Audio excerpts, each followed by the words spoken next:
Sa mga dumadaan ng samot-saring problema, pagsubok, ang dami ho talaga niyan.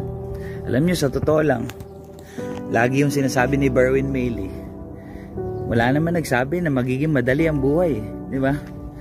Meron ho ba nagsabi sa inyo na madali magnegosyo? Meron ba nagsabi sa inyo na madali magtaguyod ng isang pamilya? Meron ho ba nagsabi sa inyo na madali ang buhay mag-asawa? Wala ho, di ba? Wala ho. Ganyan ho ang buhay. Kasama ho yan sa dinadaanan natin araw-araw. Kaya nga ho minsan lagi kong sinasabi, nakakatakot pagka swabing-swabe lang ang buhay mo. Kapag hindi ka kinakapos, nakakatakot. Kapag marami kang pera, nakakatakot. Kasi mas nakakalimot tayo sa Panginoon. Kaya pinagpapala ho ng Diyos ang mga tao na dumadaan sa pagsubok. Kaya ho, mas malapit ang Diyos sa mga nalulungkot at humihingi ng lakas sa Kanya. Bigyan ko kayo ngayong umaga. Sandali lang ho ito, panoorin nyo ito, huwag kayong bibitaw, i-share nyo ito sa Facebook ninyo. An encouragement, hindi ho ito pera-pera. Buksan nyo ho in your Bible in the book of James, chapter 1, verse 12. Sa Tagalog ho, Santiago 1:12. Sabi ho dyan, mapalad ho ang tao na nananatili sa kabila ng mga pagsubok.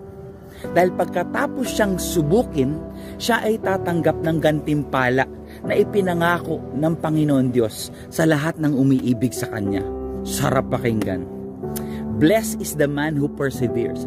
Pinagpapala ho ang tao na nagtitiis, nagtsatsaga, kumakapit sa Diyos.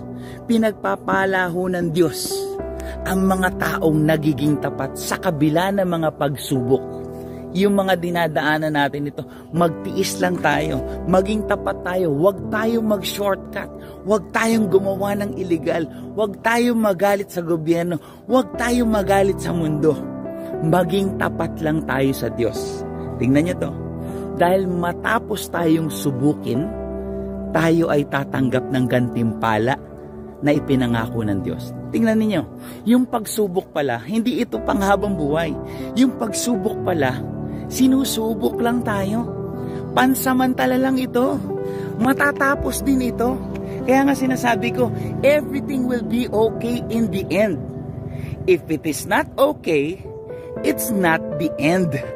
Kapag hindi pa okay ang lahat, hindi pa yan katapusan. So habang may buhay, kapatid, may pag-asa. Kaya huwag kang susuko. Ang pagsubok, dinadaanan lang natin.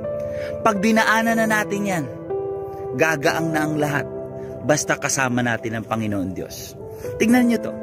Kapag babiyahe tayo sa isang bus, sa isang sasakyan, papunta tayo sa isang malayong lugar. Pag papunta tayong lahat, ano sinasabi natin? Ang layo naman, ang traffic, nakakainip. Matagal pa ba ang biyahe? Di ho ba ganun? Pero ano reaksyon ng karamihan pagpabalik na?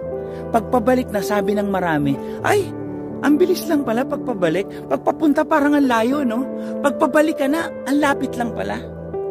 Yun ho ang pagpapala ng Diyos. Kapag dinaanan mo na ang pagsubok, ginaganting pala ang kananya pabalik. Dinaanan mo na eh.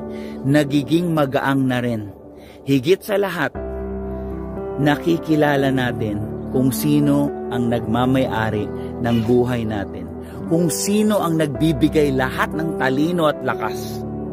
Kasi sa Diyos lang tayo kumakapit. Siya lang ang nagagantimpala, wala nang iba.